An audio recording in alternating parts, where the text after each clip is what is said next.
Hi everyone. Well, it's almost that time. You've watched our journey from caterpillar to butterfly over the last few weeks or so. You'll have seen when they originally came, they were tiny, got slightly bigger. We've got chrysalis, and you would have also seen the video, it was a bit gross, of one of the butterflies emerging. So we've had stage 5 chrysalis. I've been feeding them because we've got some nectar powder and also some fresh fruit which we've been using, and now it's time to let them go.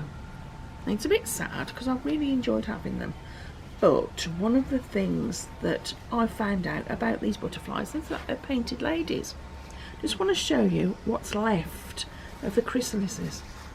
Chrysalides, empty shells, and I thought that they would be really hard, but they're not. They're quite crunchy and papery once they're all disappeared. But these painted lady butterflies, their parents and their ancestors come all the way from Africa, and they start their journey in Africa and they come all the way over Europe to spend the summer here, and it takes almost 6 months because it's not just these butterflies, because they only last a few days after they've hatched. It takes about 8 generations of butterflies to get from Africa to Britain, and then another 8 generations from England and Great Britain all the way back to Africa. So it takes almost a whole year for them to do the full cycle.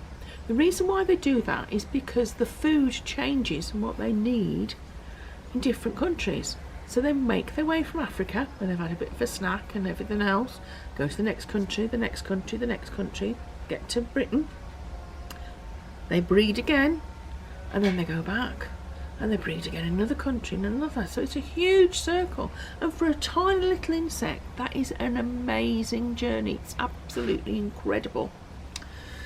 I've got a couple of chrysalises that still haven't hatched, but they have been wriggling around, and so they are ready almost. So I imagine they'll be hatching in the next couple of days.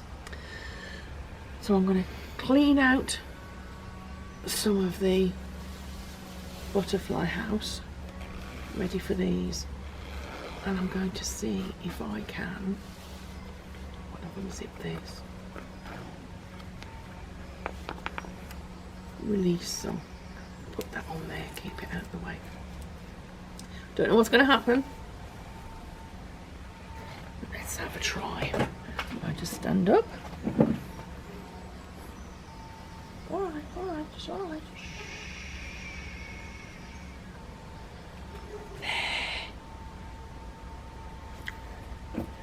There's our butterflies, our painted ladies, ready to be released. I don't think he wants to go. Oh, you see a little bit of red.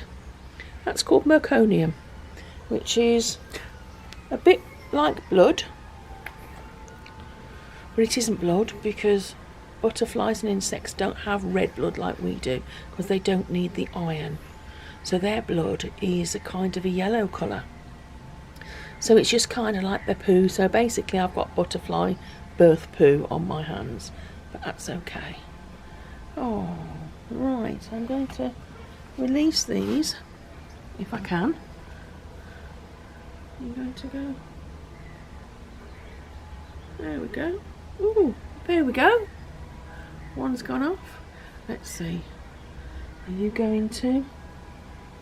Oh, that one bit on there. I don't think this one wants to leave, so what I'm going to do, I'm going to leave the butterfly hatch open, and when they are ready they will fly out. There's still some nectar and some pulped up food. They actually like really dark brown squashed up bananas, which I don't like, so I'm quite glad that they do. That's some delicious food because they need sugary foods. So one's already escaped and gone. I'm going to see, I might put one on. Oh, I've got some passion flowers over there. I might put one on there and see if he'll just leave. But oh, it's quite nice. He's sitting there on my hand. minding his own business, so I might have to get my husband to give me a cup of tea, and I'm going to sit here until they disappear and watch them. And I've got another 2 that will be emerging sometime today. I'll keep them for a couple of days to make sure they're nice and fit and healthy, and then they'll be released too. I hope you've enjoyed the journey. I certainly have. Stay safe, stay well, and I'll see you all soon. Bye for now.